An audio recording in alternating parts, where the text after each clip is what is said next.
Iniciando. Vamos a borrar la transcripción porque eso más que confunde.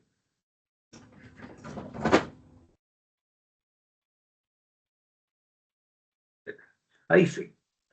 Ahí ya estamos hablando en castellano, ¿no es cierto? Sin que transcriba, sino que solamente grabe. Decía que en el día de hoy vamos a tener una sesión intensa, se lo digo al tiro, ¿ya? Porque vamos a tener varios conceptos que son el fundamento de la psicología y que son el fundamento un poco de entender lo que es el comportamiento humano. Recuerden que en la clase anterior habíamos hablado que la psicología era el estudio de la ciencia que estudiaba el comportamiento humano. Hemos hablado ya del concepto de ciencia, que es el método de estudio. Y entendíamos por comportamiento humano un fenómeno biopsicosocial. Y hoy día nos vamos a meter justamente en el concepto biológico, ¿ya? Y vamos a estar hablando entonces del fundamento biológico del comportamiento humano. No piensen que nos vamos a meter, que nos vayamos a meter en estudiar el encéfalo y todo eso, no, para eso no nos da el tiempo, ¿ya? Pero sí vamos a ver el concepto global de cómo funciona este tema. Así que con paciencia entramos. Buenas tardes, profesor. Hola, ¿qué tal? Buenas tardes. Entramos a esta. ¿Se ve, no es cierto? Sí, ¿Ven la profesor. imagen? Sí, profesor. Perfecto. Sí, sí. Y la palabra que, o sea, lo que vamos a ver hoy día es determinación de la biológica de la conducta. O sea, la conducta es la resultante de factores biológicos, que es lo que vamos a ver hoy día, pero también de factores propios de la psicología, o sea, lo que antes llamaban el alma, ¿no es cierto?, las funciones psicológicas o cognitivas o qué sé yo, y también dependen del contexto, ¿ya? Hoy día no vamos a ver contexto, eso ciertamente no lo vamos a ver hoy día, pero vamos a ver la parte biológica, cómo nos afecta, cómo funciona. Y vamos a tratar de ver esta base biológica vinculada directamente con el comportamiento en distintos niveles, ¿ya? Empecemos por el principio. El principio me dice que una especie, la humana o cualquier otra especie, para poder mantenerse viva, ¿ya?, requiere establecer relaciones funcionales entre el organismo y el medio ambiente. ¿Qué significa una relación funcional? Significa, ¿no es cierto?, poder sobrevivir. O sea, hay un pescadito en el agua, ¿no es cierto?, y de alimento, lo que necesita es poder desarrollar el comportamiento para poder ingerir ese alimento. Significa movilizarse, nadar, tener, ¿no es cierto?, los aparatos de contacto con el medio ambiente que le permita incorporar ese alimento a su organismo. Y eso obviamente va cambiando cuando el individuo deja de ser pescado y pasa a ser reptil, y así en adelante, ¿ya? En el fondo estamos hablando de cualquier organismo para sobrevivir necesita poder vincularse con el medio ambiente. Una planta, si yo la pongo en una esquina, va a dirigir las hojas hacia donde haya luz. Va a buscar con sus raíces donde haya agua. Y así, cualquier organismo, para poder mantenerse, para poder sobrevivir y perpetrarse, ¿no es cierto?, como especie, debe ser capaz de establecer relaciones funcionales con el medio ambiente donde está.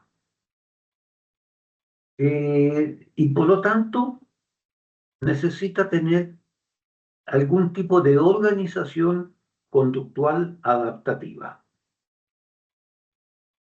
Y en este caso, a nosotros nos interesa es tener claro la filogenia como uno de los mecanismos y el otro es la ontogenia. ¿Ya? ¿Qué es la filogenia y la ontogenia? Vamos a tener unos cuadros comparativos al tiro. Cuando estamos hablando de filogenia, estamos hablando de cambios conductuales producidos por el curso de la evolución de la especie. Es decir, yo recién dije un ser acuático, ¿no? Que después pasa a ser reptil, que después se pone en dos patas, que después evoluciona. O sea, todo ese es un proceso que significa cambio en el organismo, pero que ocurre a lo largo de toda la especie. No es que yo o cada uno de nosotros haya pasado por todo el proceso, no. Cuando nacemos ya tenemos esos cambios incorporados.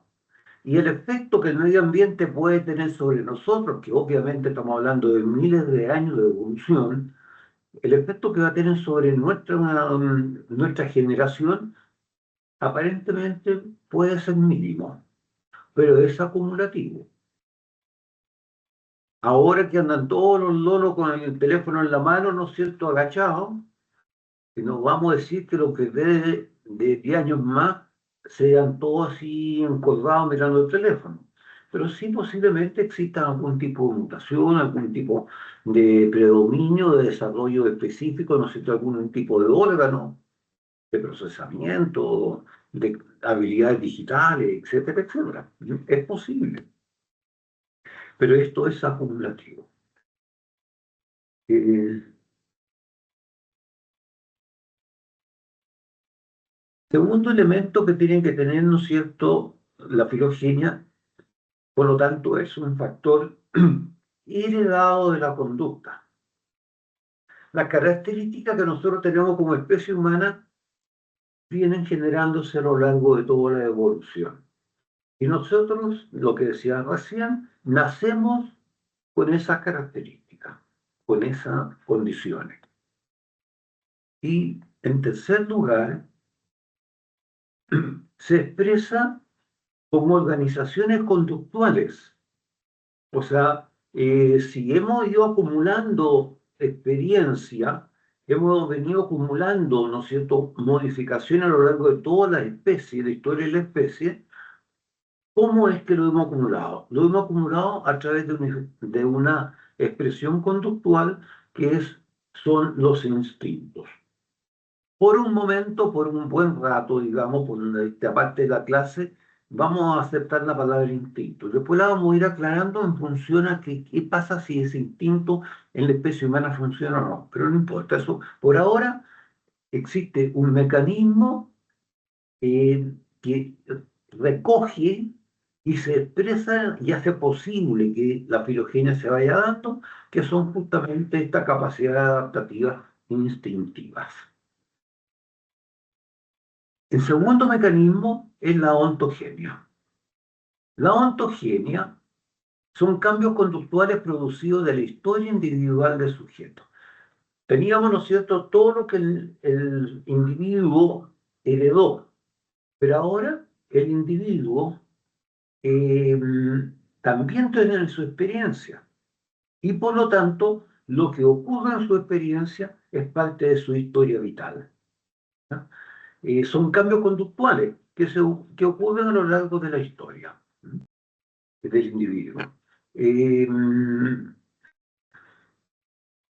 y eso van a ir determinando ciertas cosas. Por ejemplo, nosotros aquí en Chile hablamos en castellano, pero un niño que nació en Japón habla japonés. Y eso es algo distinto a nosotros.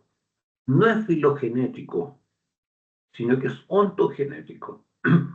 Que, que eso dependa porque yo nací aquí, es casual, ¿ya?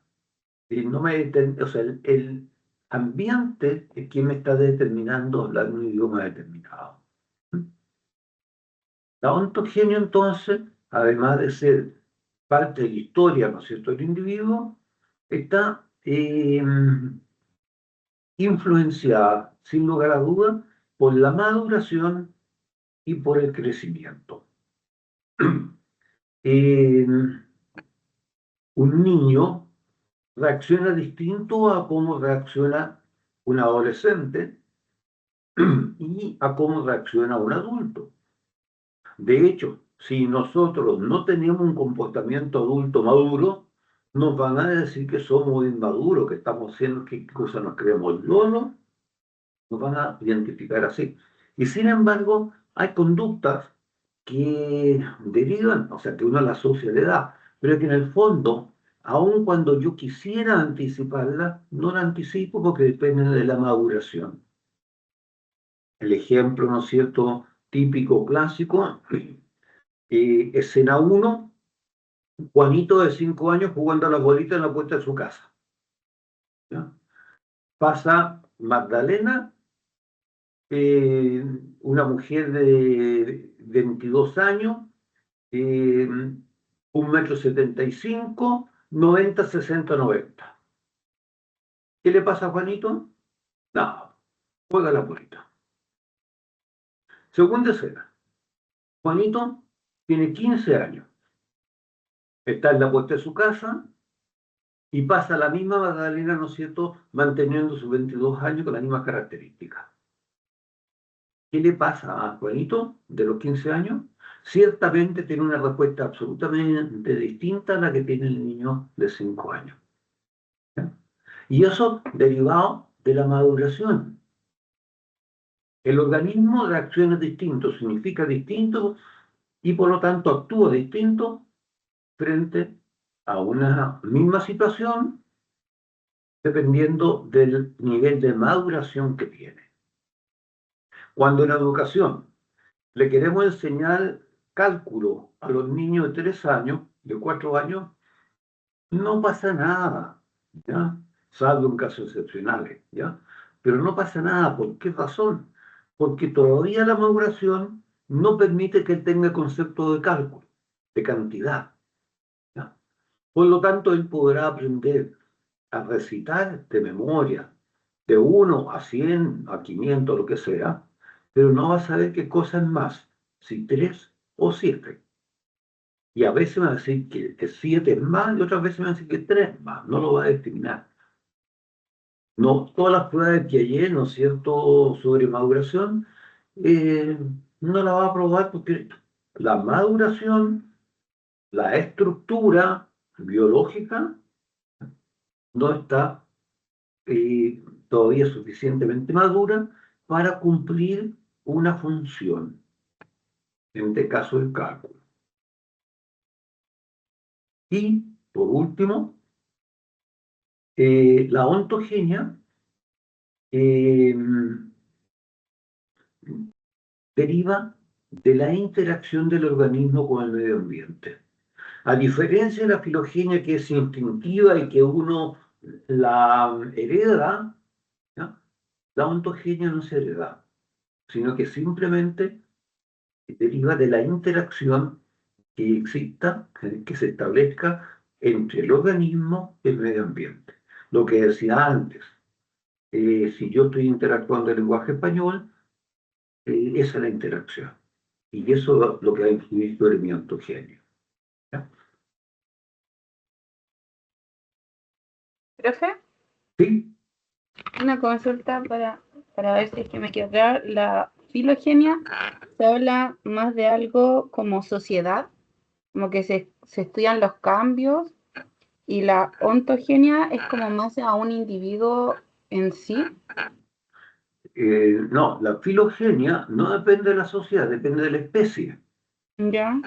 La especie, podemos estar en el mismo momento, o sea, podemos hacer la historia comparativa entre el desarrollo, por ejemplo, de la especie humana, o no, olvidemos el hombre, de la especie, por ejemplo, de los tigres, ¿ya? Versus la evolución del mamut, ¿ya? Y nos damos cuenta que el mamut no sobrevivió y el tigre sí sobrevivió. ¿Ya? Y entonces es la especie, ¿ya? No es la sociedad. ¿Por qué los mamuts no sobrevivieron? No porque fuera más débil, al contrario, era más fuerte. Sin embargo, no tuvieron la capacidad adaptativa, ¿ya? De adaptarse a un tipo de alimento distinto, menos cantidad de alimento, no tuvo acceso al alimento y simplemente no sobrevivió. En cambio, el tigre posiblemente se adaptó, ¿ya? Eh, y eso es especie, ¿ya?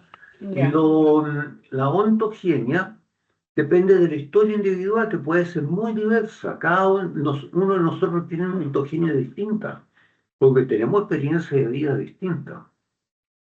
Y eso es un mecanismo adaptativo. Alguien está, espérese, Iván está levantando la mano. Muy corto, profesor, gracias. La religión, la creencia, digamos, es ontogénica, ¿no? ¿Perdón? La ¿Aló? religión, la religión, el ser creyente es o sea, un factor ontogénico, ¿no? El, no le escuché la palabra. Ser creyente, por ejemplo. O sea, tener una religión. Ah, es ontogénico, obvio. ¿Ya? Muy bien, Sí, gracias. acá. Eh, ¿Qué pasa con el aprendizaje? Cuando nosotros estamos hablando de ontogenia, ¿ya? Tenemos eh, em, recursos que hemos ido heredando filogenéticamente, que son procesos, y el aprendizaje es el proceso adaptativo por excelencia, ¿ya? El aprendizaje es la herramienta que tengo, es como el software de un computador que me permite ir actualizándome, me permite ir adaptándome, ¿ya? En cambio, el instinto me va a permitir ciertas cosas, me va a permitir solamente responder a ciertos patrones generales, por ejemplo, sobrevivir, ¿ya? Y no vamos a estar hablando mucho más de instinto por ahora porque vamos a decirlo en un ratito más, ¿ya?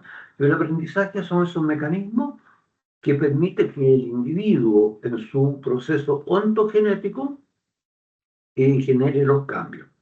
Sin embargo, el aprendizaje, ese mecanismo, es un software que se fue desarrollando a lo largo de toda la filogenia, de toda la historia de la especie. Es tan así que las normas, las leyes de aprendizaje que rigen para nosotros, en gran medida, en términos globales, son semejantes también de los animales, ¿ya? Y de las especies inferiores, ¿ya? ¿Por qué? Porque es un proceso que va evolucionando, es un software que se está actualizando permanentemente, ¿ya? Y en este momento tenemos leyes de aprendizaje clarísimas, ¿m? Que la podemos estudiar en animales y la podemos aplicar y estudiar en los humanos también. Los primeros mecanismos, ¿no es cierto?, de aprendizaje son los mecanismos de reflejo. Cuando el organismo eh, se encuentra con un evento, ¿ya? Primer elemento que dice, hay dos hechos estrechamente relacionados. Estímulos ambientales y licitantes específicos. Es decir, el organismo tiene que enfrentar algún estímulo. Estímulo significa cualquier evento que afecta al organismo, por si acaso, no es solamente si le bien o mal, ¿ya? Estímulo es cualquier efecto que afecta al organismo. Y cuando dice estímulo ambiental, ¿ya? Significa que viene desde afuera. El licitante significa que tiene la capacidad de generar acción, de activar, ¿ya? Una respuesta, y el licitante específico que no sirve para activar cualquier respuesta, ¿ya? Sino que alguno específico. Por ejemplo, un rayo de luz es el licitante específico de la contracción pupilar. Sin embargo, un rayo de luz no me hace escuchar un sonido o no me permite sentir la presión de la luz sobre mi cuerpo, pero sí me contrae la pupila. Ese es un estímulo ambiental, el licitante específico. Y segundo evento, una respuesta del organismo, una respuesta específica del organismo. La que acabo de decir, un rayo de luz me produce la respuesta específica de contracción pupilar. ¿Ya? Y eso lo traemos nosotros heredado por filogenia. Al punto que, si al nacer un bebé, lo primero que se le mira es si que tiene estos estímulos elicitantes específicos y se responde a estos estímulos elicitantes específicos. A algunos, porque otros maduran en el tiempo. Si nosotros representamos eso, estamos hablando de que hay un órgano de los sentidos, un receptor, que es capaz de captar un estímulo elicitante específico, ¿ya? Que hay una neurona sensitiva que me transmite ese impulso nervioso que se genera aquí en el receptor y me lo lleva hasta el centro nervioso, ¿no es cierto?, apropiado. En este caso estamos ahí reflejando una médula espinal, un corte, una sección transversal de la médula espinal. Y lo que hace simplemente lo conduce hasta acá. Hay un proceso que junta esta neurona con esta otra neurona y se genera una respuesta a través de una neurona motora, ¿ya? Y esta respuesta se da a través de un efector. Aquí hay un efector, un músculo, y aquí hay un receptor, un órgano de los sentidos. Aquí no hay ningún procesamiento. Este es un mecanismo de reflejo. No hay ningún procesamiento de información, hay simplemente una conexión. Es lo mismo que hacemos cuando encendemos o apagamos la luz. Conectamos o desconectamos la ampolleta. No hay procesamiento. Y eso provoca un mecanismo de reflejo. ¿Cómo sabemos que el mecanismo de reflejo es así? Porque, bueno, la fuerza del estímulo es igual a la fuerza de la respuesta. Así de simple. Y eso lo podemos medir. Tenemos los ejemplos de los reflejos clásicos, ¿no es cierto? Que si me quemo voy a retirar la mano y ahí tenemos el mismo mecanismo desde acá 200, llego acá, se conecta con esta otra y responde. Aquí, fíjense que hay una sola parte de la médula que está afectada. Este otro pedazo acá de la médula no está reflejado, no está activado en este momento, ¿ya? Pero obviamente, esto es solamente el arco reflejo. Vamos a avanzar. Los mecanismos reflejos poseen un alto valor adaptativo, pues se han desarrollado a través de la historia filogenética de las especies, proporcionando un ajuste comportamental rápido a las demandas del ambiente, facilitando el bienestar del organismo. Es decir, si no respondo rápidamente un rayo de luz, me encandilo. Y si yo me encandilo, no soy capaz de reaccionar oportunamente y evitar o hacer lo que corresponda a un estímulo que me tiene encandilado, ¿ya? Por lo tanto, esto lo traemos como, quien dice, ya un programa incorporado en nuestro sistema y que si estamos maduros para la edad en que existe, debe funcionar. En segundo lugar, además de las estructuras neuronales básicas en el arco reflejo, pueden intervenir estructuras adicionales. Ya lo vamos a ver. Y por último, los reflejos constituyen una parte importante del repertorio conductual de los recién nacidos. Lo que les decía antes, cuando nace un bebé, lo primero que se hace es evaluar su reflejo. Esto no es propaganda, por si acaso, ¿eh? Pero sí es recordar lo que pasa con la evolución de los reflejos. Cuando nace un bebé, además de sacarle el líquido amniótico, ¿no es cierto?, se preocupan de qué? Se preocupan de algunos tipos de reflejos simples, como por ejemplo, le ponen el dedo en la palma y él aprieta, ¿ya? Es reflejo de presión. Como por ejemplo, le estimulan la zona peribucal, ¿ya? Y el bebé succiona. Esencial para que se alimente, ¿ya? E independientemente de eso, ¿no es cierto?, el limpiarle, quitarle el líquido amniótico y que respire. La respiración no es acto reflejo por si acaso, pero sí es una función básica, ¿ya? Entonces, los médicos examinan y observan los reflejos infantiles para evaluar la función y el desarrollo neurológico. La ausencia de reflejo o presencia de reflejos anormales en un niño menor de 1 año, la persistencia de un reflejo después de la edad en que normalmente este desaparece, o la manifestación de un reflejo infantil en un niño mayor o en el adulto, puede indicar problemas severos del sistema nervioso central, del tronco nervioso o de los nervios periféricos. O sea, si un niño recién nacido tuviera reflejo patelar, por ejemplo, eh, es anormal, ¿ya? Si un adulto se chupa el dedo, no es adecuado. Eso también para el reflejo de succión, para cuando tiene que amamantarse. Pero una vez que termina el amamantamiento, ¿no es cierto?, no tiene por qué andar con el dedo en la mano o tomando chupete. Y así. Un niño va a tener reacción pupilar después de los 20 días o 30 días de nacido, porque antes no tiene visión casi. Entonces, van madurando cuando corresponda madurar. Un niño obviamente deja de hacer el reflejo de presión. ¿Por qué? Porque ya no podemos estar apretando todo, ¿no? Pero sí era importante tenerlo para tener contacto con la mamá, por ejemplo. Aquí se van construyendo las distintas historias. ¿Estamos listos, estimados? Entonces, vamos contestando, pueden mirar los apuntes. Esto es solamente para repasar.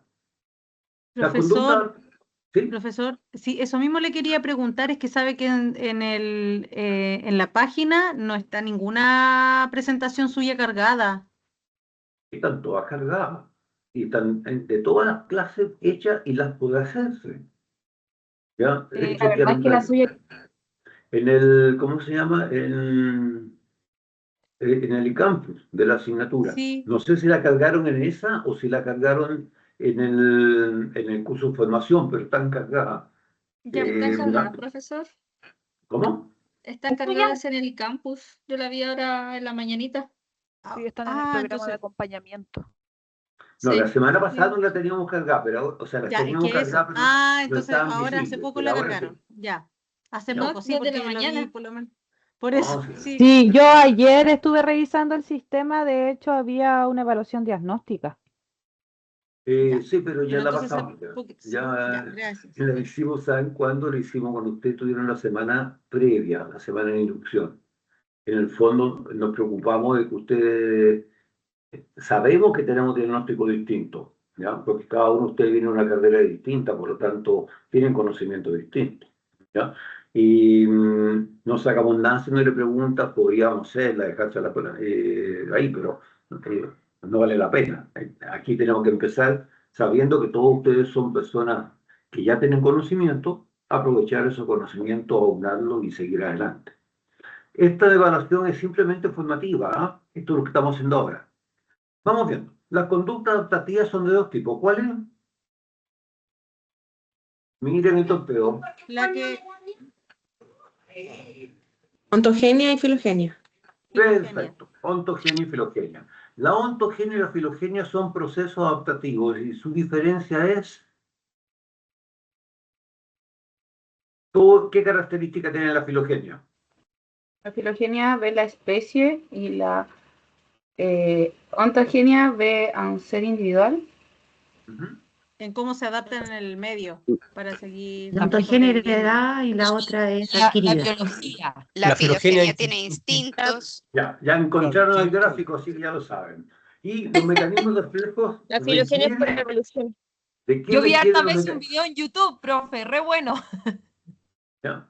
esto es solamente para que nos demos cuenta que sí saben estas cosas ya. Tienen ahí el torpedo, si no hay problema que usen el torpedo. Me interesa que hagan el ejercicio de buscarlo y saber identificarlo y punto. ¿Ya?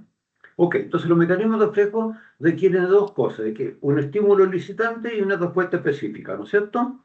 Y están compuestas por una vía aferente, una interneurona o Diferente. sinapsis y una vía eferente o motora. Avanzamos. Yo dije, cuando hablamos de los instintos, dije que eso era un tema complejo, porque sí es necesario entender qué cosas son los instintos como concepto. Sin embargo, en la medida que se va desarrollando la psicología, el concepto de instinto se va depurando y se va restringiendo a cosas muy, muy específicas. Vamos a hacer ese recorrido de la psicología muy rápidamente.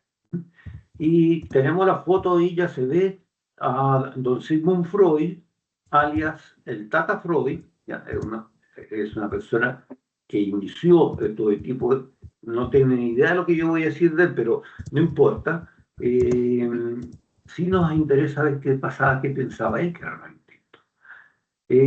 Dice que es cualquier cosa compleja, que es un factor motivacional de la conducta. Nosotros traducimos como motivacional, pero Freud no tenía el concepto de motivación, ¿ya? Pero ya han pasado 100 años, ¿ya? 120 años de que dijo eso, ¿ya? Pero en el fondo, cuando dice un factor motivacional, es algo que me organiza la conducta hacia una meta. También dice que los instintos... Profe, disculpe, hay Sí. alguien que tiene el micrófono prendido, entonces está haciendo un poco de ruido. Vamos apagando el micrófono, por favor. El mío no. Entonces, plantea, ¿no es cierto?, que hay dos instintos básicos, el eros y el de muerte, el tánatos. ¿Ya? A ver, ¿qué cosa quiere decir eros? No me digan Eros Ramazzotti porque es un cantante. Eros viene de erotismo, ¿ya? Viene del griego, la verdad, ¿ya? Y eso significa placer y placer básicamente ser, ¿ya? Y lo que plantea, lo importante, o sea, le cuento históricamente, Tata Freud le daba mucha importancia a todo lo que es sexualidad. Y entonces lo tildaron de pansexualista, ¿ya? Y obviamente estamos hablando de 1900, y eso era como, pucha, poco menos de generación, ¿ya? Era una depravación, por lo tanto se anduvo viendo medio sancionado, ¿ya?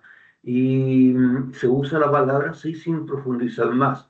Sin embargo, ahora que ya estamos un poco más avanzados, ya no nos asustamos, ¿ya? Efectivamente, él hablaba de sexualidad.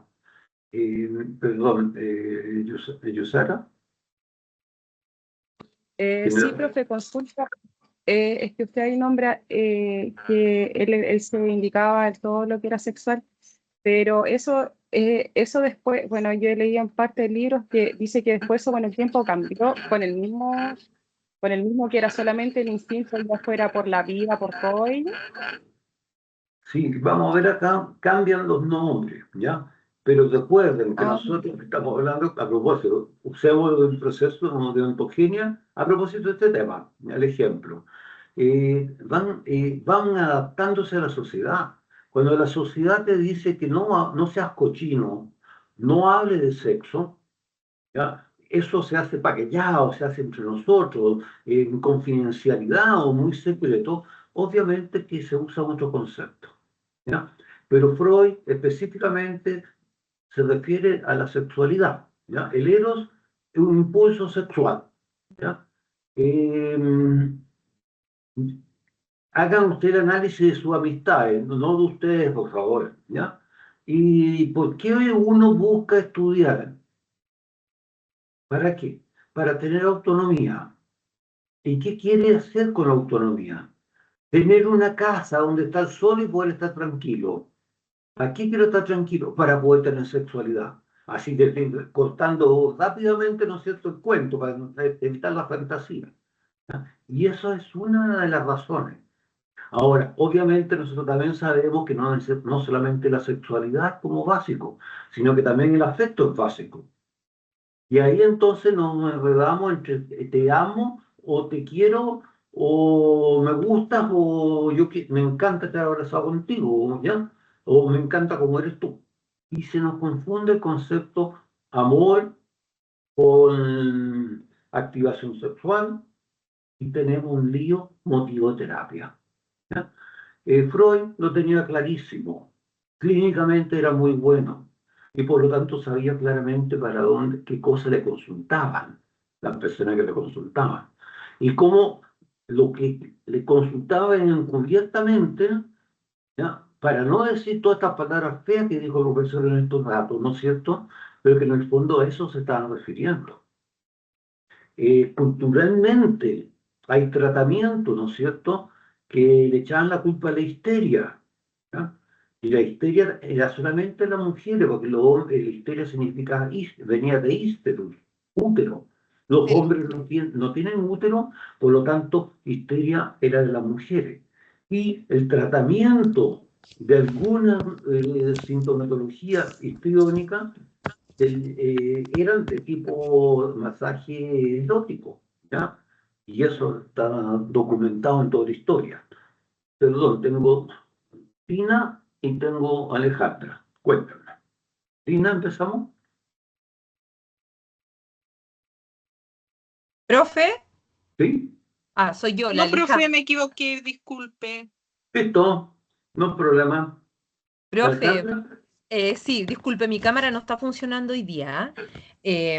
Gusto de saludarlo, hola a todos, pero profe, sabe que lo que usted acaba de decir era algo que no lo había podido corroborar porque en el centro de madre, en una reunión, me contaba una amiga adulta, señora, de que la masturbación se había hecho o validado por el histerismo de las mujeres. no, pero es un fenómeno natural, ¿ya? Que ha existido desde que la mujer existe y que el Que hombre los existe. doctores como que las masajeaban y esa Eh, onda, ¿lo ve así usted? No, pero si eso es un dato, no es una fantasía, es un Ya, dato. A ver, le voy a dar varios datos más, ¿ya? ya. Una persona que tuviese un episodio epiléptico, ¿ya? Era considerada una persona endemoniada. Y entonces, ¿qué se hacía? Exorcismo, ¿ya? Para que se vea fuera el demonio.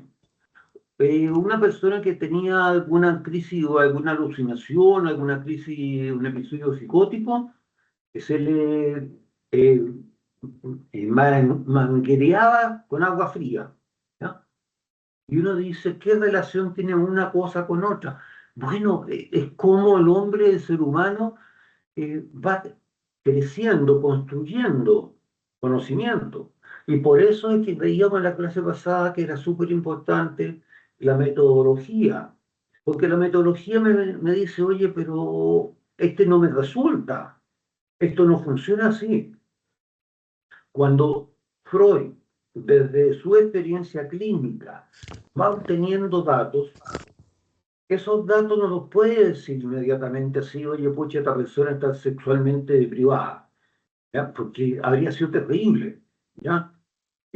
Además de sancionarlo socialmente, no habría podido seguir ejerciendo, ¿ya?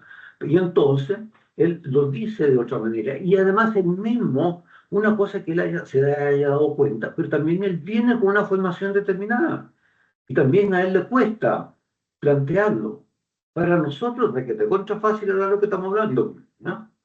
Pero no era así, pues, ¿ya? A ver.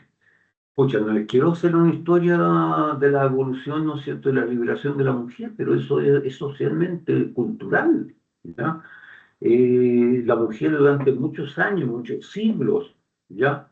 No tenía derecho a expresar, ¿ya? Y por lo tanto, y tenía que cumplir con ciertos estándares, ¿ya? Y solamente algunas personas privilegiadas podían darse el gusto de hacer lo que quisieran. Generalmente eran los reyes, los miembros de la corte. Y párele de contar. El resto era mal visto. Entonces, cuando estamos hablando de ciencia, una cosa es que la ciencia va descubriendo nuevas cosas, nuevas formas de ver los fenómenos, y otra cosa es que la sociedad acepte esos conocimientos. ¿Ya? Cuando Galileo descubre, no sé, a través del telescopio, ve que los astros y que la Tierra se mueve, pues ya lo declararon hereje, porque eso iba en contra de lo que Sagrada Escritura decía. Imagínense, si en la época de Galileo Freud hubiese hablado de sexualidad, que los médicos hubiesen dicho, oye, hacemos masajes que son masturbación para que quede tranquila la persona, ¿ya? Oye, matan al médico y esa persona queda como depravada, ¿ya? Por lo tanto, la misma cultura que tenemos se oponía, ¿ya?, a la inclusión y en estos momentos también, ¿ya? ¿Qué les pasa a ustedes cuando escuchan de que todo lo que se ha construido desde la Segunda Guerra Mundial hasta ahora, Naciones Unidas, la Constitución del Estado de Israel y todo eso pasó a cero porque Donald Trump no le interesa declarar la guerra, ¿no? Porque etcétera, etcétera, etcétera. O sea, ¿se dan cuenta? Fíjense, algo tan simple como eso genera una resistencia en la cultura, en aceptar el dato y empezar, por lo tanto, a procesar en forma distinta la realidad que está enfrentando. ¿Ya? Vamos. Ahí está Álvaro, por favor. Sí, para la compañera, lo que hacían con las mujeres se llamaba paroxismo histérico, y que a raíz de que los médicos sufrieran lesiones en las manos, un doctor llamado, bueno, no me acuerdo el nombre, pero un doctor que creó una forma para que ya los médicos no tuvieran que hacer de forma manual ese tipo de tratamientos, que era casi una obligación por parte de las profesionales. Claro, eso es parte de la evolución histórica, ¿ya? Y la evolución histórica incluye descubrimientos científicos. ¿Aló? Uy, miren con esta revolución. Apaguen los micrófonos. Bueno, sí, la idea es que hoy día no nos vamos a concentrar en Freud, sino que solamente queremos ver la historia, cómo se va evolucionando este concepto de instinto, ¿ya? Cuando Freud habla de instinto de muerte, no es que uno tenga la gana de morirse, pero está hablando de agresividad. Estamos hablando, ¿no es cierto?, de las reacciones. Lo que estoy diciendo Freud no lo conocía, por ejemplo. La reacción emocional normal, adaptativa, la conducta adaptativa normal de la emoción es que lo primero que yo hago, interpreto si el estímulo que está enfrente es amenazante o es placentero. Dicho de otra manera, ¿es una presa o o yo soy presa? Y dependiendo de cómo lo interprete, es como el organismo reacciona. Y por lo tanto, si yo considero que eso es una presa, voy, lo ataco y lo mato y me lo como, ¿no? Si en cambio considero que él es más grande y que yo estoy en riesgo, arranco, ¿ya? A eso es de llamar tánatos, esa agresividad, esa rabia que nosotros sentimos de repente y nos dan ganas de tomar un punzón y rayar un auto, ¿ya? Eso me han contado, yo nunca he tenido esas ganas. Ya, eso es lo que él dice Tánatos, ¿ya? Entonces él dice, mira, básicamente la conducta humana tiene como estos dos instintos, o dos pulsiones, o dos tendencias. Por un lado la quiero pasar bien, y la quiero pasar bien eróticamente, y por otro lado me quiero defender y agredir a quien es un riesgo para mí, ¿ya? Avanzamos. McDougall, 3 años después, dice que, pucha, Freud era muy demasiado excluyente, diciendo que eran dos. Dice que hay mucho más otro instinto que proporciona energía para activar y dirigir el comportamiento humano. Por ejemplo, el instinto huida, instinto de la curiosidad, la lucha, sumisión, reproducción, gregarismo significa andar en grupo, etc. Dicen que hay muchos más. Este otro señor es complicado, ya, porque es un gallo muy duro. Este es Watson, uno de los fundadores del conductismo. Y él dice que no hay evidencia empírica que sostenga el instinto. O sea, veo que las personas hacen cosas, pero en ninguna parte veo un instinto, ¿ya? Sino que el instinto viene a ser una representación de algo. El instinto supone un determinismo biológico, además, sin considerar el aprendizaje. Es decir, si yo me basara en los instintos, estaría autorizado a hacer cualquier cosa, porque eso es heredado, ¿ya? Imagínense, voy por la calle y podría verme tentado a violar a una persona porque es instintivo, ¿ya? Y dice, no, ¿ya? Nosotros no somos así, no hay un determinismo biológico.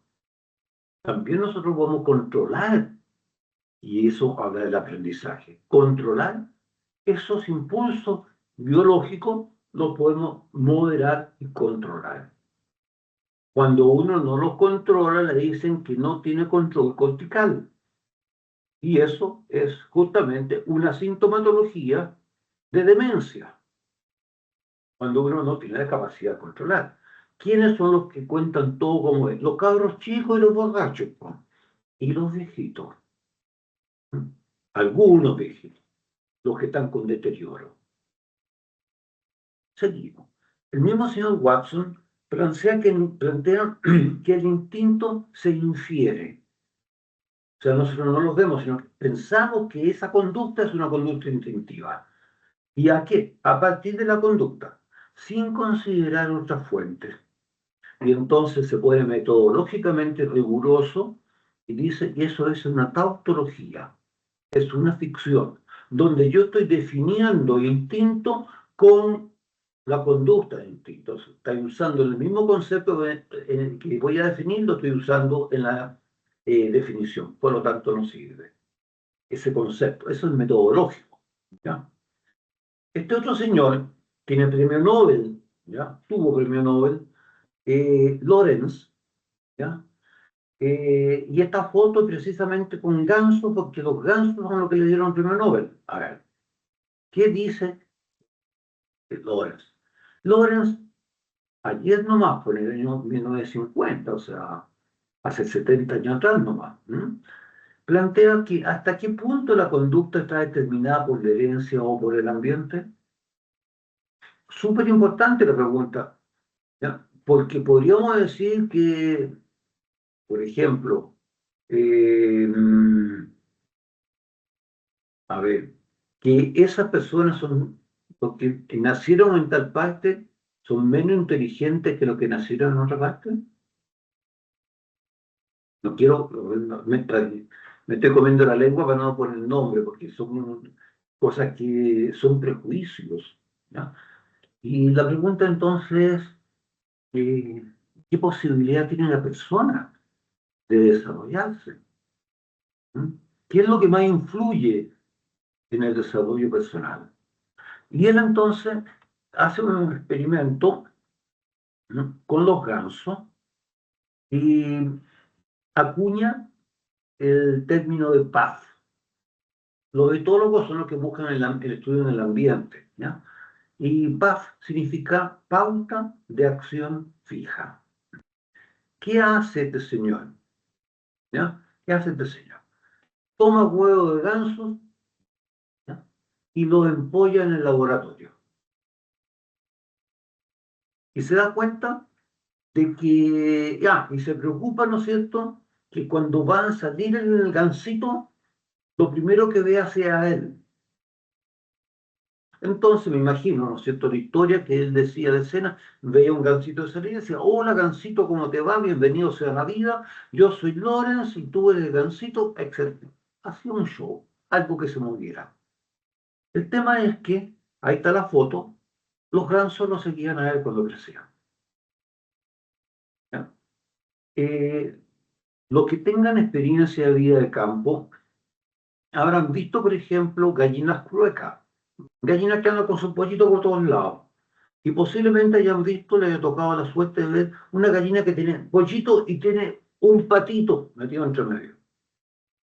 Claro, el campesino, ¿no es cierto?, el dueño de la gallina, encontró un huevo de pato y se lo puso a la gallina para que la empollara junto con otros huevos.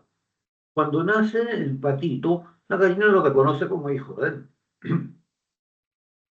Y son felices y él los reconoce a la mamá como mamá, hasta que pasan al lado de una sequía.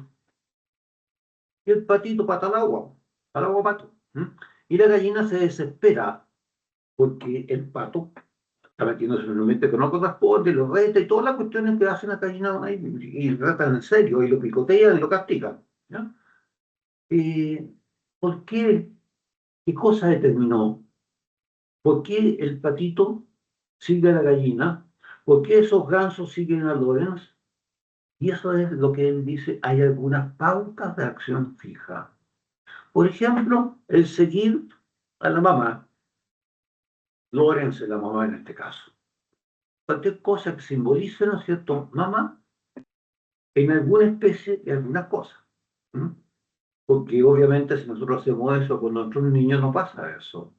¿Ya? Para que los hijos de uno los sigan a uno, no pucha que se demora eso un buen rato. ¿Ya? Buenos años y después cuando logró eso, maduran y los cabros no pescan ni en bajada.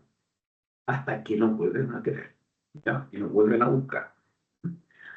Pero esa es la evolución. Entonces, el concepto que acuña Lorenz es esta pauta de acción fija, que viene de una u otra forma a reemplazar el concepto de instinto. Patrón o pauta de acción fija, el PAF es patrón o pauta de coordinación de conducta motriz heredada, específica, estereotipada y universal. ¿Qué significa?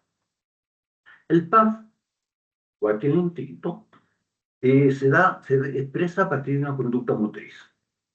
Esa conducta no es que la aprendí ahora, es heredada. Tengo el patrón que respondo de esta forma, pero es específica, no cualquier conducta, sino que cierta conducta. Estereotipada significa que todo, que se hace siempre igual, ¿ya? Desde la primera vez que se hace igual. Y es universal, propia de todos los miembros de la especie. Yo les pregunto, ¿tenemos alguna conducta de este tipo nosotros, los humanos? Nótese, motriz, heredada, específica, que siempre la hacemos igual y que todos los humanos lo hagamos igual. ¿Tenemos alguna conducta de ese tipo? Sigan buscando, aunque no la Puede van a ser, encontrar. ¿Sí? profesor, A ver cuál. podría ser, por ejemplo, una conducta motriz, heredada, específica, estereotipada y universal cuando vemos un disco pare. No, Porque porque si caminar. yo no conozco el disco pare, no paro. No es Caminar. universal, un semáforo. No, y tampoco universal. Pues, ¿cuántas partes de luz pare hay? Pues? No gasté de Llorar la cuando noche. uno tiene hambre como bebé. Una Caminar. cosa, no confundamos que ocurre involuntariamente, porque se da así, con que se ocurra automáticamente. Caminar, profesor. ¿La qué? Profe, eso sería Caminar. mirar y No, porque yo no necesariamente camino. A ver, La vamos agresión. a poner ejemplos para que Todo ustedes... eso se aprende en el preescolar. A ver, vamos a los ejemplos mejor porque vamos a tener para rato aquí elucubrando. ¿Ya?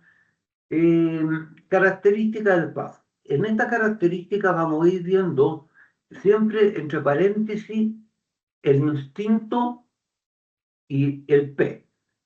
Por ejemplo, estereotipia significa conducta siempre igual. Eso ocurre tanto para el instinto, que sería para especies menores, como para el PAF. ¿Ya? Segundo lugar, universalidad. Todos los individuos de la especie tienen instinto y PAF. Esa característica de ambas, ¿ya? Tanto para el instinto como el PAF, se caracterizan de que todos los individuos de la especie tienen la misma respuesta.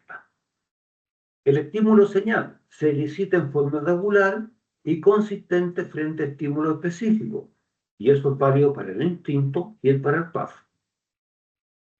La irreversibilidad es, una vez elicitado, se mantiene independiente al estímulo externo, y eso ocurre solamente con el PAF.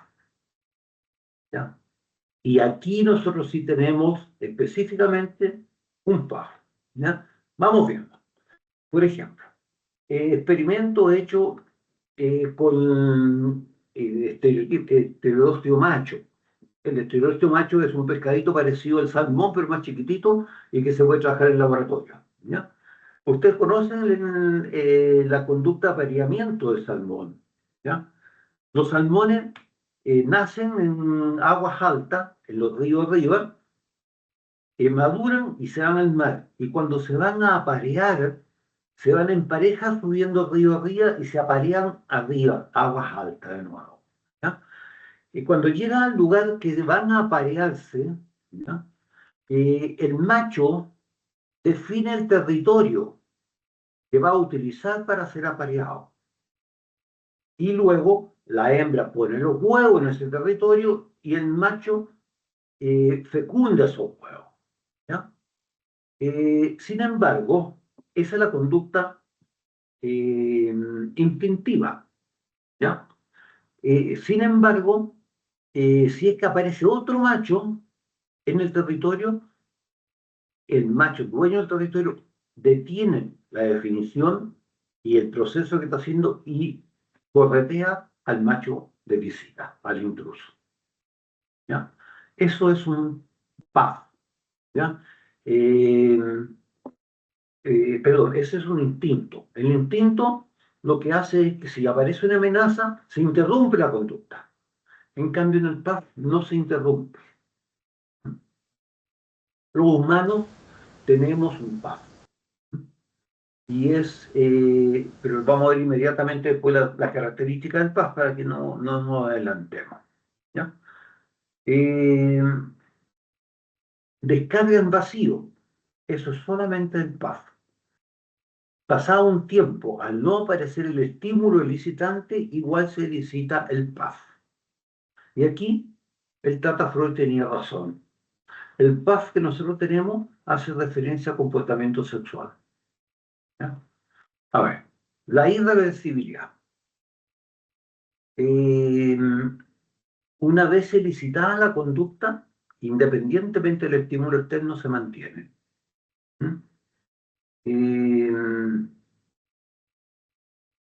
Pucha, ¿cómo se lo digo? Ustedes no se escandalizan, ¿no es cierto? Son mayores de edad, todos. No me sancionan si es que... No, profesor, no. Ya, Somos todos grandes. ya. A ver, a ustedes le habrán contado que con frecuencia el adolescente dice un poquito nomás. Y luego se entusiasman y no es un poquito y hay un embarazo después. O le habrán contado que están en un acto sexual y escuchan el ruido, pero aparentemente no pueden interrumpir porque están justamente elicitada la conducta y continúa la conducta. ¿Ya? Y lo mismo ocurre con la misma conducta cuando no hay un estímulo elicitante, ¿ya? Durante un buen tiempo, y entonces igual se elicita el PAF. Y le habrán contado que hay sueños triple X, ¿no es cierto?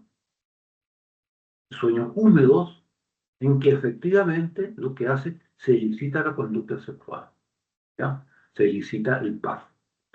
¿Cuáles son las características entonces? Una, que una vez que ya está elicitada la conducta, no se interrumpe independientemente de lo que pase afuera.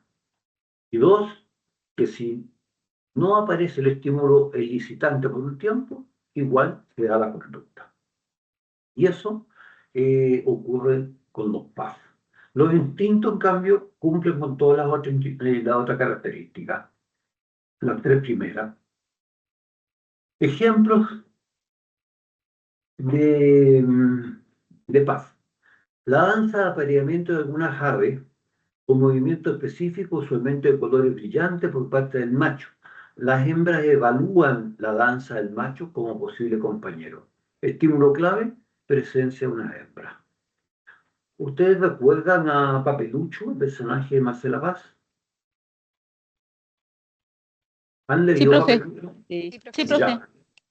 ¿Recuerdan Profe. lo que era la Socopehue de Papelucho?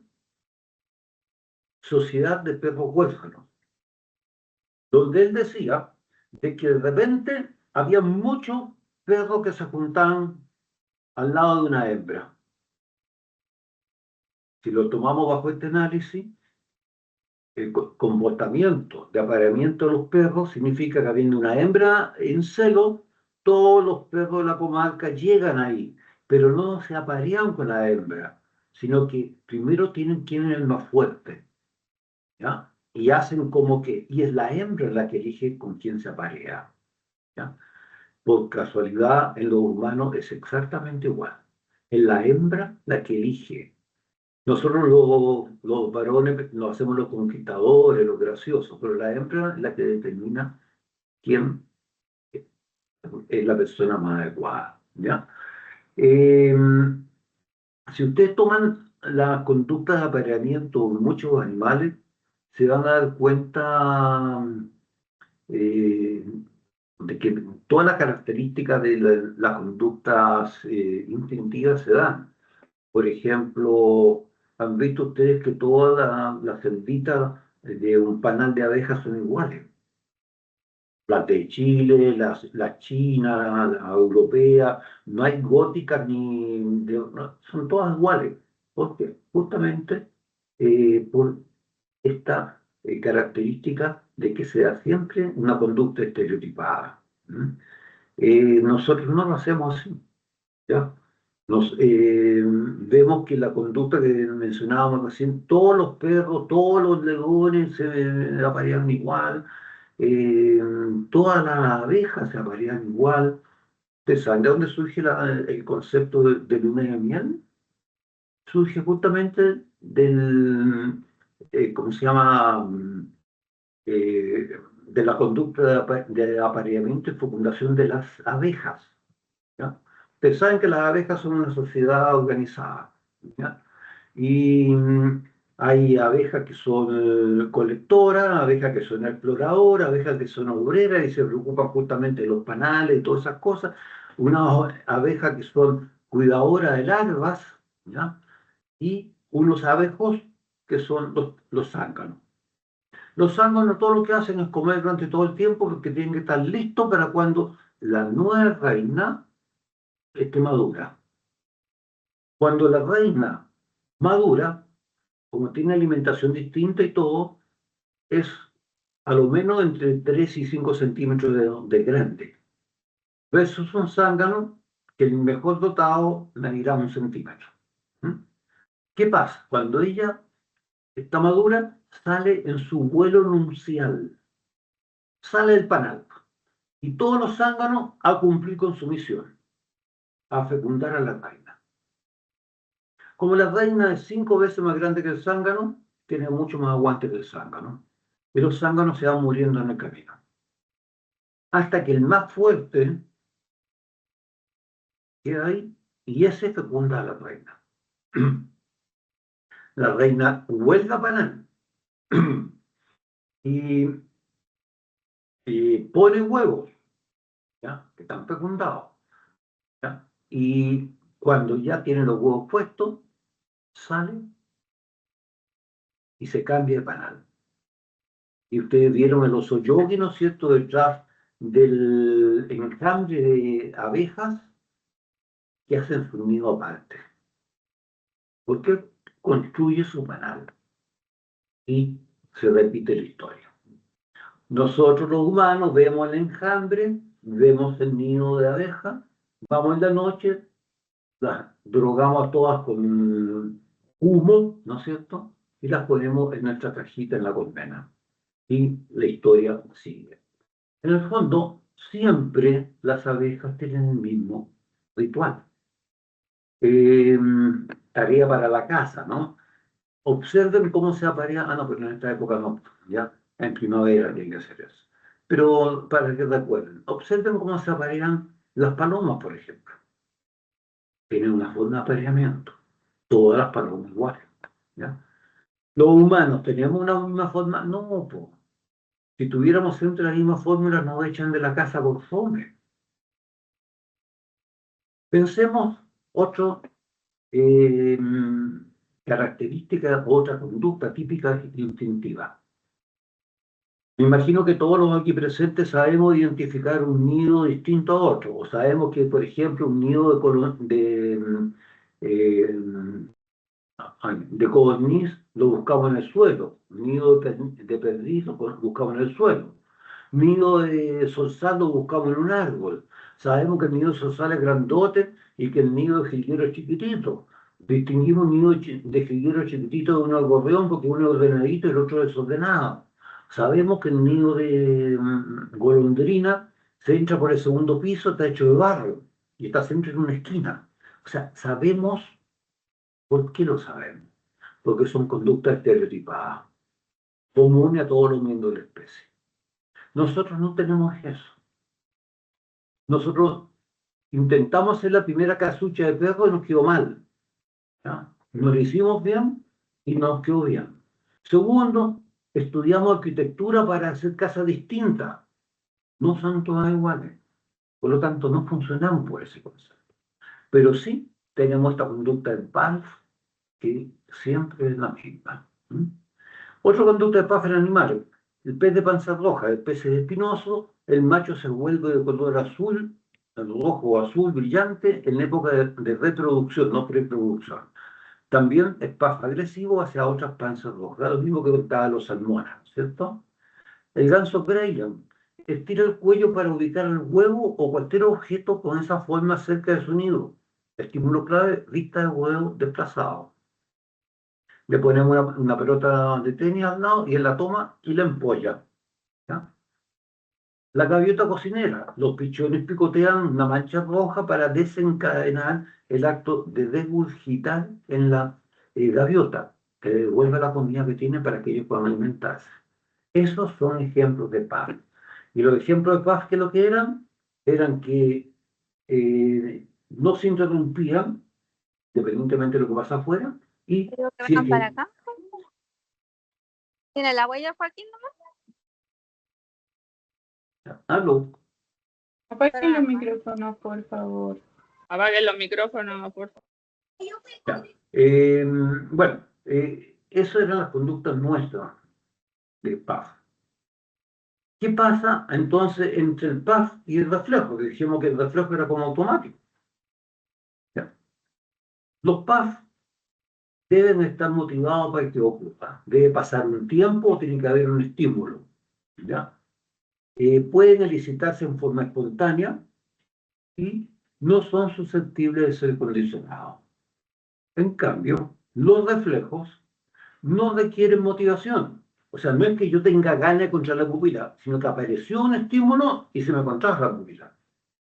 Segundo, requieren estimulación. No se me contrae la pupila porque sí, o porque ha pasado mucho rato que no veis una luz. No, sino que simplemente requieren estimulación. Y permiten ser condicionados.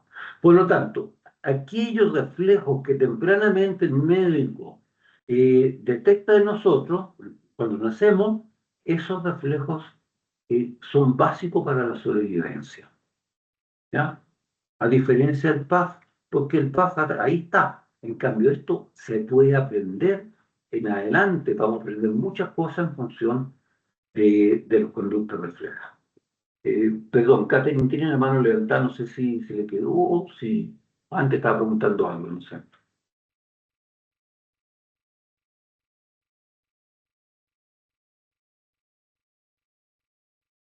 ¿Sí, Catherine? Está con la mano levanta.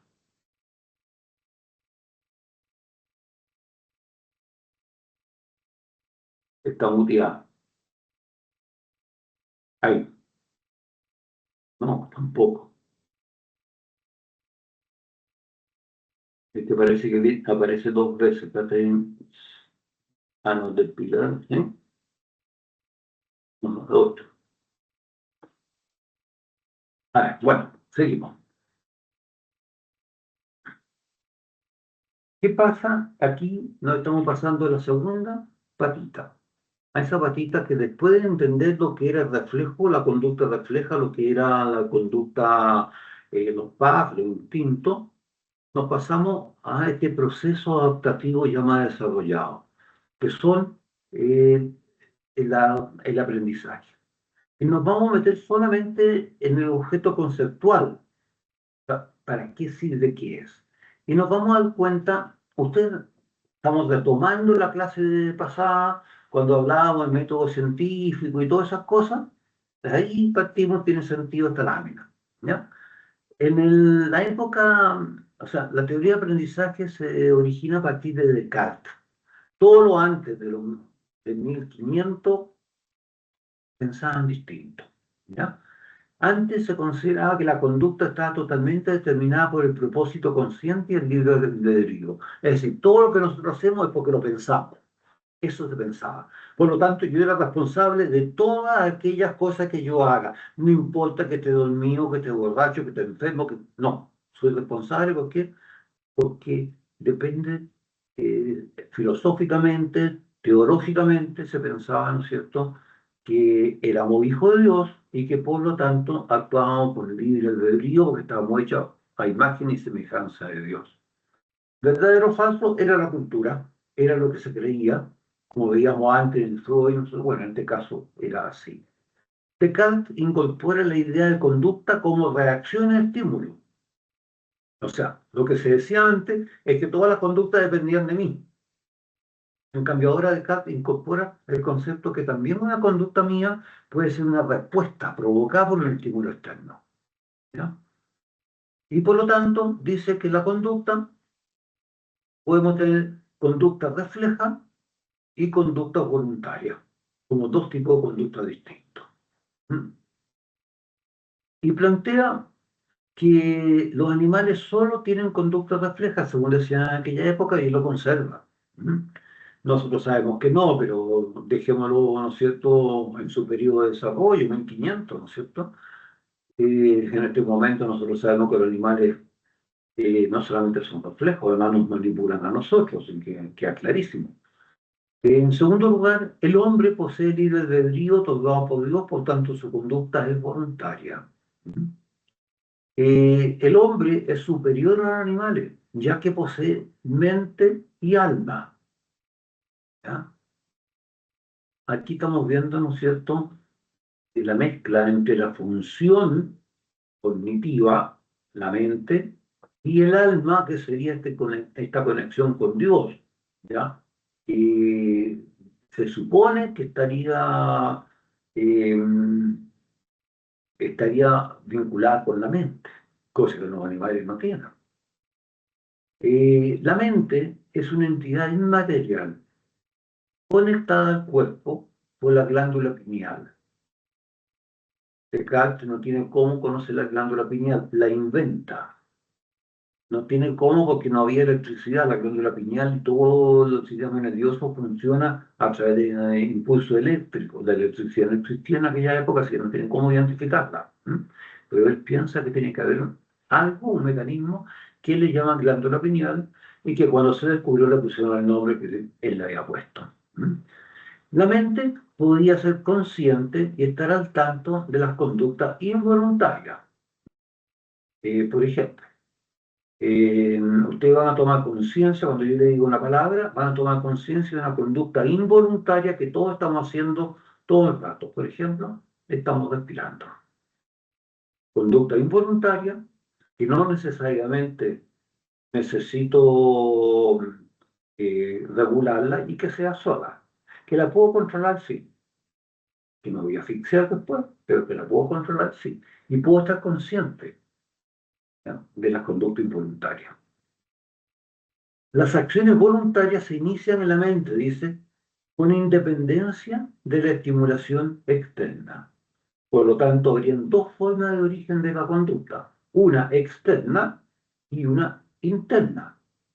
La voluntaria sería independiente a la externa, es decir, sería interna.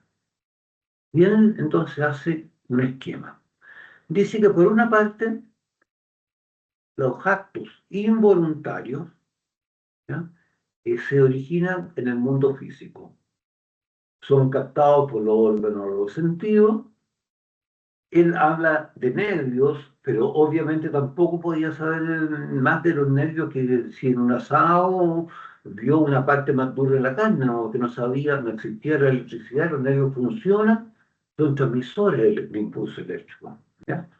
Pero él se lo imagina comparándolo con una fuente que tiene movimiento del Palacio de Versalles, donde las estatuas se mueven, ya mueven los brazos. ¿Por qué? Porque abajo hay sirvientes, ¿no es cierto?, que están bombeando con una bomba para aumentar la presión, el brazo aumenta, sube, baja la presión, el brazo baja, ¿ya? Y él tomó esa figura como para imaginarse lo que pasaba con el organismo. Y por lo tanto los nervios me conducen al cerebro, y que a través de la glándula pineal se conecta con la mente. Y la mente transmite al cerebro y lo manda a los músculos efectores. Pero dice, también hay acciones que son voluntarias. Y esas se originan ¿dónde? Se originan aquí, en la mente, ¿ya? Por ejemplo, qué linda la rama, la fruta se ve, si tiene una piedra tendrá que caer. Miren, nadie me dijo que me acordara de esos versos de la Gabriela, ¿ya? Sin embargo, se me ocurrió, ¿ya? Y eso es voluntario. Eso se origina en la mente lo conecta con a través de la glándula pineal, lo conecta con el cerebro, y el cerebro lo actúa el músculo. Es el modelo cartesiano. La glándula pineal está por ahí. Claro, cuando se descubre se dan cuenta que está al lado de ¿cómo se llama? La corteza cerebral, está al lado de todo lo que es la parte hipocampo, todo lo que es la parte vinculada con los afectos, ¿ya? Y obviamente es una glándula súper importante. La glándula pineal de secreción interna, que forma parte del epitálamo, es la glándula que segrega la hormona melatonina, que es producida a partir de la serotonina. La epífisis es sensible a la luz, está relacionada con la regulación de los ciclos de vigilia y sueño, etcétera, etcétera. Todo eso, cualquier cerebro que haya visto Descartes era una masa, ¿no? Porque esas cosas, aunque nosotros las viéramos ahora, si no tenemos cómo medirlas, y eso se hace con la electrónica, ¿no es cierto?, no sabemos para qué sirven. Esos avances son propios de la ciencia. Pero estamos hablando de 1500. Y ahí, cuando se genera, ¿no es cierto?, este modelo cartesiano. ¿Qué consecuencias tiene el modelo cartesiano? El estudio de la mente y su funcionamiento a través de la introspección. Cuando Descartes hace este pronunciamiento de que hay conducta voluntaria y conducta involuntaria, que no todos somos responsables de ello, empieza inmediatamente a decir, bueno, ¿y cuál, por ejemplo, empieza el estudio de cómo funcionan los reflejos? Empieza el experimento de la vela y el dedo, ¿no es cierto?, retira o no retira, el pinchazo retira o no retira la mano, etcétera, etcétera. Y se da cuenta que conducta voluntaria, la que yo quiero provocar, y que Descartes tenía razón. Hay conductas que, por muy humanos que seamos, son involuntarias. También empieza el estudio de la introspección. ¿Qué me pasa a mí? ¿Qué pienso yo y qué cosa hago? ¿Todo lo que yo pienso lo hago o controlo? Por lo tanto, si yo tengo un pensamiento que son reñidos con lo que la sociedad espera, yo los controlo. Y eso muestra que tengo una capacidad, por lo tanto, una capacidad de control y por lo tanto utilizo la conducta en forma voluntaria. Ahí empieza el primer estudio. Segundo, la conducta refleja la que ya comentábamos recién, ¿no es cierto? Y se usa eso como método, la observación directa. Empieza los primeros vislumbre de la observación y de la ciencia como método, la verificación, si esto le pasa a todo el mundo o no. Y obviamente tiene cuestiones, preguntas. ¿Qué incidencia ha tenido el modelo cartesiano sobre nuestra cultura? ¿Qué pasa con... Recién decíamos que hablábamos de las mujeres, ¿no es cierto? La mujer tenía un comportamiento adaptativo, pero era porque actuaban voluntariamente de una forma determinada. Y los hombres actuaban de una forma determinada, voluntariamente, y sin querer, controlaban el comportamiento de la mujer. ¿Ya? Segundo lugar, ¿cuáles son las consecuencias jurídicas y morales del modelo cartesiano? Cuando a alguien lo acusan de alguien, lo primero que trata de hacer es lo que es. Yo no tengo la culpa. Van al juzgado, no tengo la culpa.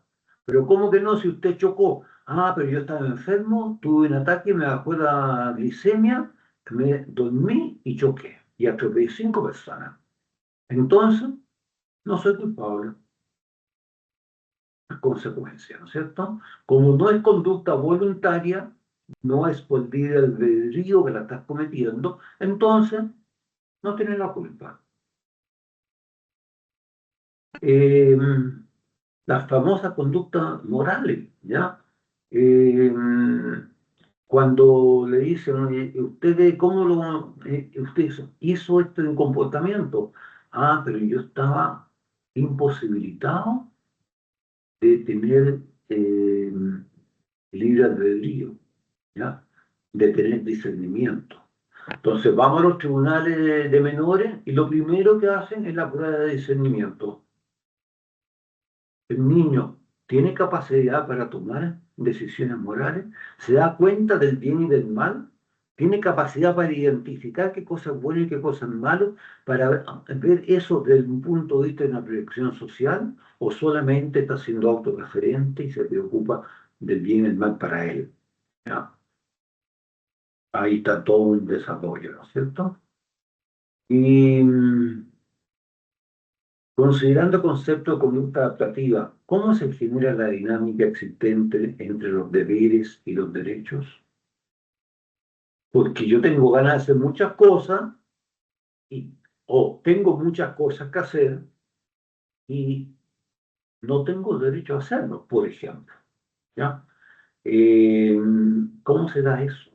¿Cómo se genera la conducta moral y la conducta ética? Y empieza la diferencia entre ética y moral. ¿Ya? Ética, haciendo referencia al ethos, a quién represento, a qué ethos pertenezco, y moral, a la costumbre que tiene ese ethos. Yo actúo en conformidad a la costumbre del ethos, por ejemplo. Yo soy psicólogo, pertenezco al ethos de los psicólogos. La comunidad, ¿qué espera? ¿Cómo espera que se comporte alguien que sea miembro del ethos de los psicólogos? Un profesional, uno que profesa, que dice, que anda con el estandarte de que los psicólogos tenemos un comportamiento determinado. ¿Qué espera la comunidad? Espera que me ayude, que no me haga daño, que sea confidencial, etcétera, etcétera, etcétera. ¿Ya? Por lo tanto, eso se espera. ¿Qué dice la costumbre? Los psicólogos se quedan calladitos y no difunden, o los psicólogos, si le ofrecen buenas lucas, entregan un secreto. Ah, esa es la costumbre y esa es la moral. ¿Ya? Ok, yo creo que esta debe ser como la última lámina. ¿Ya? Sí, era la última lámina. Entonces queda el momento, nos quedan como 5 minutos para dialogar. Preguntas, comentarios.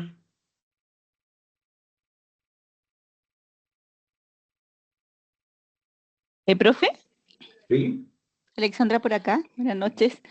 Oiga, volviendo a la ontogenia, ¿podría decirse que un patrón de conducta, por ejemplo, una persona, una mujer que es maltratada por su esposo, lo más probable es que sus hijas también las maltraten sus parejas? ¿Eso podría ser también como un proceso de ontogenia? Es ontogenia. ¿Sí? ¿Ya? Sí, Mm. es que no es herencia, sino que por el ambiente, porque mi mamá, mi papá me maltrataron, mi experiencia de vida me dice que una forma de sobrevivir es el maltrato, mi experiencia me dice que en la medida que más maltrato al otro, más me obedecen, etcétera, etcétera, yo aprendí a adaptarme, a relacionarme con las personas de una forma determinada. ¿Ya? Pero como es ontogenia, es modificable. A eso iba a decir. Entonces, cuando se salta La el patrón, filogenia no es cuando... modificable, en cambio la ontogenia sí. ¿Ya? Ya. ¿Ok? Álvaro está con la mano levantada.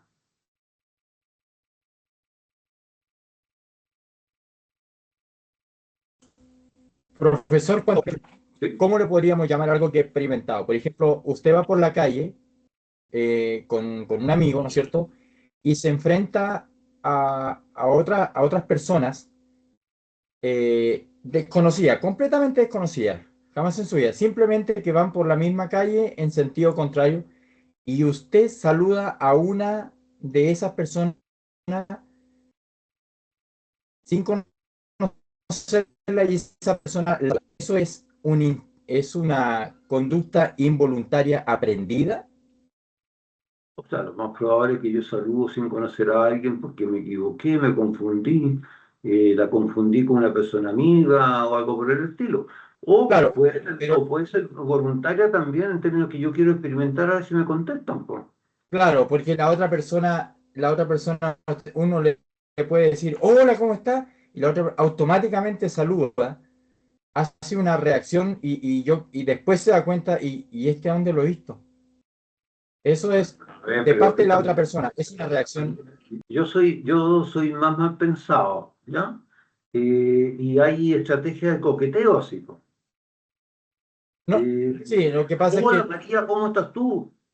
Perdón, no te conozco, ¿nos conocemos, Marisa?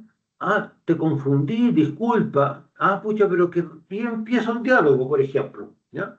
Y eso es absolutamente voluntario y planificado. Entonces, sí, lo que pasa es que sistemáticamente vamos a tener esta situación. con un amigo experimentábamos eso una vez, y lo hicimos con varias personas. O sea, salimos a la calle a hacer ese experimento, a Un experimento saludarnos. social. Claro, fue como un experimento social. Entonces caminábamos por una calle X y llegábamos y saludábamos así, estirando la mano y las personas reaccionaban, oh, hola. Y como que después nosotros pasábamos y quedaban como, hey, yo no lo conozco. Su reacción era involuntaria, aprendida, porque aprendió a saludar en algún momento. Claro, uno por norma de educación dice que cuando le saludan uno tiene que contestar. ¿Eh? Ya, el libro de tapa azul, ¿no es cierto? El manual de Carreño. ¿Ya? Dice que cuando a mí me saludan yo contesto. ¿Ya? Y después se acaba diciendo, oye, perdón, ¿dónde nos conocemos? ¿Nos conocemos? ¿Ya? Entonces, hay momentos que yo tengo confusiones. ¿Ya? Ese caso, ¿no? Pero también me puedo confundir porque efectivamente tengo una memoria que conozco a esta persona de algún lado, pero no recuerdo cómo, cuándo, dónde. Muchas veces nos pasa eso. ¿Ya? A mí me pasa cada rato. He tenido no sé cuántos miles de alumnos, de estudiantes, y tengo muy buena memoria, pero no para identificarlo uno por uno. Pero ese Entonces, eso. ejercicio, así ese ejercicio sería ontogenia, profesor. O sea, si yo quiero replicar el ejercicio que dice algo, dice usted, ¿no? ¿Ah? Perdón, no le entendí bien la pregunta, parece. Ese ejercicio que decía el compañero de saludar y de que la Ujú. reacción de la persona al tiro es saludar, independiente si lo conoce o no. ¿Es ontogenia? es producto, ¿no es cierto?, de un aprendizaje. Yo aprendí a reaccionar, aun cuando después reflexiones. Es una respuesta automática, ¿ya? Pero también yo puedo tener voluntariamente decir no ser bueno a nadie, ¿ya? ¿Ya? Y como yo soy corto de vista, si alguien me dice, oye, pero Pablo, ¿cómo nos cruzamos en la calle y te dije hola y tú no me contestaste? Pucha, es que mira, yo soy corto de vista, no distingo, además como soy corto de vista, paso pensando en mis cosas, ando volado en la calle y además soy sordo, ¿ya? No te escuché nomás, pues. Puede ser que me haga el fresco o que simplemente no pasó nomás, porque mi nivel de atención iba para otro lado. ¿Ya? Yo estaba preocupado, lo van a ver en psicología social, van a estudiar el fenómeno de percepción social, entre otras tantas cosas, y se van a dar cuenta de que, claro, yo percibo algunas cosas, atiendo algunas cosas, otras simplemente se me pasan. Es un fenómeno normal. Yo sé, la tiene la mano levantada. Sí, profe, disculpe, quería interrumpirla. Antes que se vaya a desconectar, sabe que estoy intentando de solicitar una reunión con usted de temprano y de antes de ayer y no he podido. ¿Existe posibilidad de que me pueda quedar con usted hasta el término de la clase, por favor? Bueno, yo estoy Muchas siempre gracias. al final de la clase. ¿Ya? ¿Ok? Sí, por favor. Gracias, Tenemos profe. M, que Carla, pucha, tengo 2, 3. Ya. Carla, ¿quién es Carla? Yo, Sí, yo Carla. me gustaría saber si sería como instintivo reaccionar ante como querer defender a un niño, por ejemplo, al más débil, un niño que, no sé, yo voy pasando por la calle y el niño casi lo atropellan y uno por instinto quiere ayudarlo o auxiliarlo. No sé si A eso ver, es instintivo técnicamente o es aprendido, porque he aprendido. O sea, nosotros el instinto debe cumplir con que es universal de toda la especie, que siempre lo hacemos igual, ¿no es cierto? Y que siempre que está el estímulo ocurre, ¿ya? Ninguno es de que esos estímulos... por eso mi pregunta, porque como en la naturaleza supuestamente el más fuerte tiende a defender al más débil o a proteger al más débil, pero también se habla, sobre todo en psicología, de que cuando esto no sucede en los humanos hay falta de empatía o Bueno, hay, pero no sé, un montón de trastornos que... a ver, la falta de empatía no es un trastorno. La falta de empatía es que no quiero ser empático No, pues o no tendría que sí ser sé, empático. ¿Ya? claro. Claro, y no es instintivo, porque también ocurre lo contrario. A veces el más fuerte abusa de más débil. Vemos el bullying, ¿ya? O a nivel Sí, internacional claro. vemos que los países grandes pueden hacer lo que quieran y los países chicos tienen que aguantarlo. Entonces, no es instintivo. Eso es una forma de aprendizaje y a veces son estrategias de acciones derivadas de una serie de aprendizajes que son más complejos. En la próxima sesión nos vamos a meter cómo funciona el aprendizaje, ¿ya? Y vamos a tener, creo, 2 o 3 sesiones en que vamos a estar hablando de ese fenómeno adaptativo y lo que pasa como consecuencia de ese fenómeno adaptativo. ¿Mm? ¿No? Yo sé que estamos en la hora, Ya, pasado 5 profesor, minutos, así que, gracias.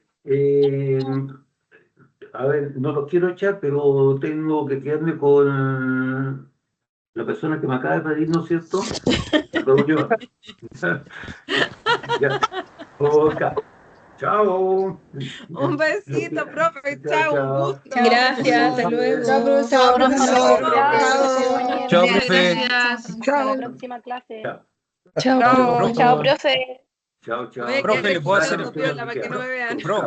Ok. profe, ¿le puedo hacer una consultita, chica? Diga. ¿Hay evaluación en esta asignatura o no? En esta no, en la siguiente sí. En la que ustedes tienen ahora con los grupos chicos, ahí están las evaluaciones. Que son los trabajos que ustedes están haciendo clase por clase. Ya, Ya, perfecto. Muchas Ya, aquí gracias. se, aquí se Gracias, repiten las Yusara. notas de la otra asignatura. Bueno, Ok. gracias. Yusara, profe. Scarlett, Sí, profe, estoy acá, estoy esperando a dejo, que se retiren otras personas. dejo de grabar, yo creo. ¿No es cierto? ¿Cómo? Dejo de grabar. Sí, parece, no sé. Estoy esperando a que se retiren los otros participantes para poder conversar con un tema bastante delicado, la verdad.